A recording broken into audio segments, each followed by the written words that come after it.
সুপ্রিয় দর্শক, আসসালামু আলাইকুম। রিফা রান্নার রেসিপিতে সবাইকে স্বাগতম। আজ আমি শেয়ার করছি নরম তুলতুলে পাউরুটির রেসিপি। যাদের পাউরুটিগুলো পারফেক্ট হয় না বা ইস্টের গন্ধ লাগে তাদের জন্য আমার আজকের এই রেসিপি। এই ভিডিওর শুরু থেকে শেষ পর্যন্ত দেখে নেবেন, তাহলে দেখবেন আপনাদের পাউরুটিগুলো একদম পারফেক্টলি তৈরি করে নিতে পারছেন। আশা করছি আমার আজকের রেসিপি খুবই ভালো লাগবে। রেসিপিগুলো ভালো লাগলে ভিডিওটি একটি লাইক দিয়ে চ্যানেলটি সাবস্ক্রাইব করে বেল আইকনটি অন করে রাখবেন। তাহলে চলে যাচ্ছি মূল রেসিপিতে। এই রেসিপিটি তৈরি করার জন্য প্রথমে দিয়ে দিচ্ছি হাফ কাপ লিকুইড দুধ। এই দুধটাকে আমি জাল করে একটু ঠান্ডা করে নিয়েছি। এখন দিয়ে দিচ্ছি হাফ টেবিল চামচ ইস্ট, তার সাথে দিয়ে দিচ্ছি সামান্য লবণ। এখন দিয়ে দিব চিনি 1 টেবিল চামচ। মিষ্টিটা যদি আরও দিতে চান তাহলে আরেক টেবিল চামচ চিনিটা দিতে পারেন। আমি এই সবগুলো উপকরণকে একটি চামচ দিয়ে ভালোভাবে মিশিয়ে নিব। এই চিনিগুলো গলা পর্যন্ত আমি এটাকে মিশিয়ে নিব। আমি এটাকে মিশিয়ে নিয়েছি। এখন এর মধ্যে দিয়ে দিচ্ছি 1 কাপ আটা। আটা দিয়ে আমি দুধের সাথে খুব ভালোভাবে মিশিয়ে নিব।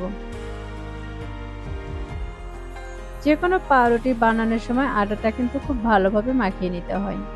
এগুলোকে আমি একটু মাখিয়ে নিয়েছি। এখন এর মধ্যে দিয়ে দিচ্ছি আমি 2 টেবিল চামচ রান্নার তেল বা সয়াবিন তেল। তেলটা দিয়ে আমি এই আটাটাকে আবারও ভালোভাবে মিশিয়ে নিব। তেলটা দিয়ে মাখানোর পর দেখেন এই আটাগুলো কিন্তু একটু নরম হয়ে যাবে। তাহলে দর্শক দেখতেই পাচ্ছেন তেলটা দেওয়ার পরে কিন্তু আটাটা আরো অনেক নরম হয়ে এসেছে। এই আটাটাকে আমি আরো কিছুক্ষণ এভাবে মাখিয়ে নিব। পাউরুটির আটাটা কিন্তু একটু ভালোভাবে মাখিয়ে নিতে হয়।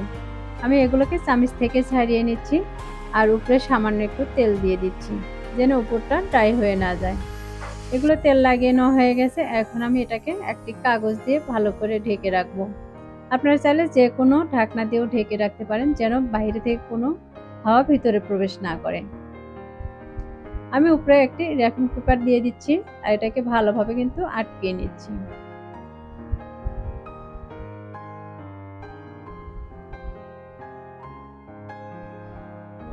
এখন আমার এটাকে আটকিয়ে নেওয়া হয়ে গেছে। এটাকে আমি 40 মিনিটের জন্য রেস্টে রেখে দেব। আর 40 মিনিট পর আমি কাগজটা উঠিয়ে নিচ্ছি। উঠিয়ে দেখেছি এই আটাটা কতটা ফুলে উঠেছে। তাহলে দর্শক দেখতে পাচ্ছেন এই আটাটা ফুলে কিন্তু একদম ডাবল হয়ে গেছে। আমি এর ভিতর থেকে হাত দিয়ে হাওয়াটাকে বের করে দিচ্ছি। আর এগুলোকে এরকম ভালোভাবে আবারও মাখিয়ে নিতে হবে। দেখতে পাচ্ছেন আমি কিভাবে মাখিয়ে নিচ্ছি। এখন এখান থেকে আমি এই আটাটাকে একটি বোর্ডে উঠিয়ে নিব। আমি বোর্ডে সামান্য কিছু আটা দিয়েছি আর এই আটার উপরে ডোটাকে নিয়ে নিয়েছি। ডোটাকে দিয়ে আমি ভালোভাবে আবারও মথে নিচ্ছি। এখন এগুলোকে মথে নেওয়া হয়ে গেছে, একটু লম্বা করে নিব। আর দেখতে পাচ্ছেন এখন কিন্তু এগুলো মাখানোর পরে আর বোর্ডেও লেগে যাচ্ছে না, হাতের সাথেও কিন্তু লেগে যাচ্ছে না। এখন এখান থেকে আমি ছোট ছোট করে লেচি কেটে নিব। আমি যে সাইজের পাউরুটি তৈরি করব সেই সাইজের করে কেটে নিব। আপনারা চাইলে আপনাদের পছন্দের অনুযায়ী কেটে নিতে পারেন, ছোট বা বড় যে কোনো শেপে কেটে নিতে পারেন। এখন এখান থেকে একটা লেচি নিয়ে আমি হাত দিয়ে ভালো করে মুড়িয়ে মুড়িয়ে কিন্তু গোল করে নিব। দেখতে পাচ্ছেন আমি চতুর্পাশ থেকে এভাবে মুড়িয়ে মুড়িয়ে কিন্তু গোল করে নিচ্ছি। আর এটাকে সুন্দর একটি বলের শেপ দিয়ে নিচ্ছি।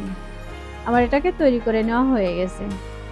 আমি একটি প্লেটে কাগজ দিয়ে দিয়েছি আর কাগজের উপরে তেল ব্রাশ করে নিয়েছি। এই কাগজের উপরে আমি সবগুলোকে দিয়ে দিয়েছি আর উপরে সামান্য একটু ডিমের কুসুম ব্রাশ করে দিয়েছি কালারটা সুন্দর আসার জন্য। আমি চুলাতে একটি প্যান বসিয়ে দিয়েছি আর প্যানটাকে 5 মিনিটের মতো ফ্রি হিট করে নিয়েছি। এখন এই গরম প্যানে আমি এই পাউরুটির প্লেটটা দিয়ে দিচ্ছি। উপর থেকে ঢাকনা দিয়ে ঢেকে রেখে দিচ্ছি 30 মিনিটের জন্য। 30 মিনিট পর এবার আমি ঢাকনাটা উঠিয়ে নিচ্ছি আর দেখে দিচ্ছি পাউরুটিগুলো কেমন হয়েছে।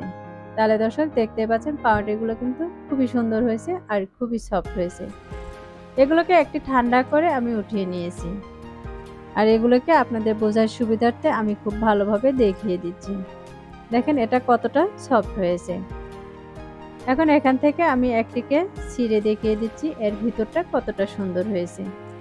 আমার রেসিপিগুলো ভালো লাগলে একটি লাইক দিয়ে শেয়ার করার অনুরোধ রইল। রেসিপিটি বাসায় অবশ্যই একবার ট্রাই করবেন আর আমাকে কমেন্টে লিখে জানাবেন আমার আজকের রেসিপি আপনাদের কাছে কেমন লেগেছে। আর আমার চ্যানেলটি এখনো সাবস্ক্রাইব করে না থাকলে সাবস্ক্রাইব করার অনুরোধ রইল। পরবর্তী রেসিপি দেখার আমন্ত্রণ জানিয়ে এখানেই বিদায় নিচ্ছি। সবাই ভালো থাকবেন, সুস্থ থাকবেন। আল্লাহ হাফেজ।